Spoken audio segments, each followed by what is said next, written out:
Ex-girlfriend drunks call me and verbally abuses me.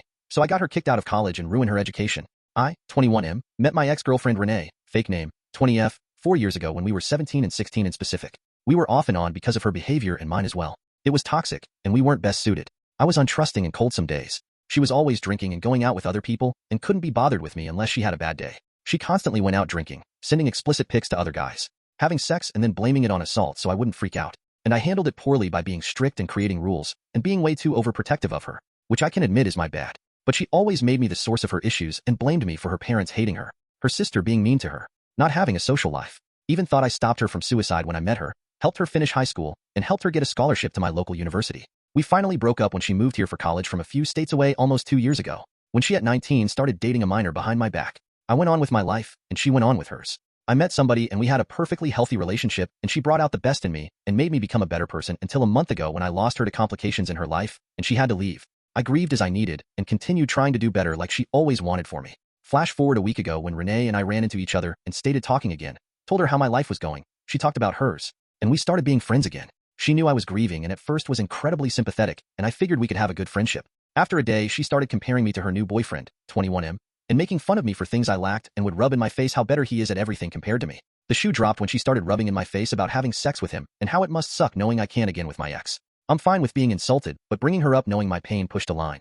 I told her to knock it off and don't talk about it, and she proceeded to treat me like a client at her job. She helps mentally disabled people and knows I have a slight disability, and kept telling me that if I don't want to be talked to like that, then stop telling her what to do. She gets drunk one night and starts yelling at me about our relationship and all the issues she endured for being with me. I apologized and made my amends because I can agree I wasn't always the best. Never expected her to apologize for hers, but made clear how sorry I was for my part as I know I wasn't always correct, and she finally went to bed. Next night she calls me at 1 a.m. She gets incredibly drunk, starts calling me names and saying I'm mean because she's bringing up sex with her BF and how she's doing it while texting to me, and I get sick of it and tell her to go away. She makes comments she's gonna keep screwing him, to where I make a comment of, that's nice. Now if only he could satisfy, which brought her boyfriend into a rage and threatening to shoot me. And then Renee pipes up and says she should go find my ex and tell her how horrible I used to be and ruin everything, so if the day comes where she can come back, she will never want to see me again. Cue my nuclear revenge.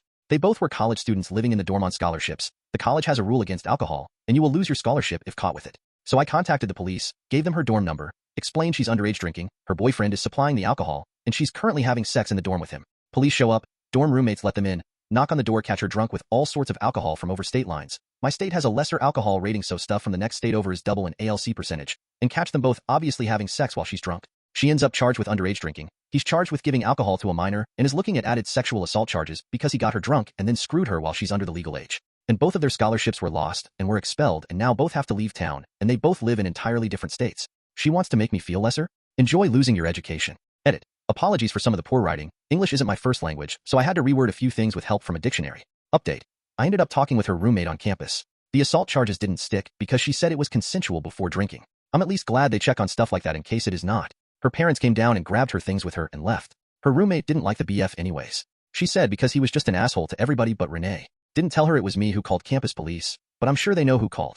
Renee and her BF are still together, just living back at home till they figure something out. To be fair, her boyfriend threatened physical harm to me, and she insulted me multiple times. At least on the bright side, he's too far away to hurt me now. Do I think I was nuclear on this? Yes.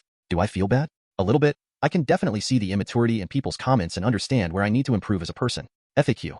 How could police come in without there being justifiable cause? Campus has its own police department, and if there's anything that breaks dorm rules, the yard A has all dorm keys and can let them in. They've come in my ex's dorm for a roommate on suspect ion of hiding alcohol, and they're permitted to search because they're on campus property. Question: why would you even talk to her again? / not block her? I haven't seen her in over a year. I changed a lot since then. I felt she deserved the right to have a chance as well. She was really nice at first, but obviously I forgot who I was dealing with. Losing somebody and the isolation from it and grieving didn't put me in the best place. I expected some hard feelings to work through. Not that. Question: why would they even consider assault charges? Older guy gives girl under the legal age of alcohol consumption a mind-altering substance and has sex with her. Our campus has a problem with that. Question: how is 20 underage? A. Underage drinking is considered anybody under the age of 21 here. Subscribe and like for more videos.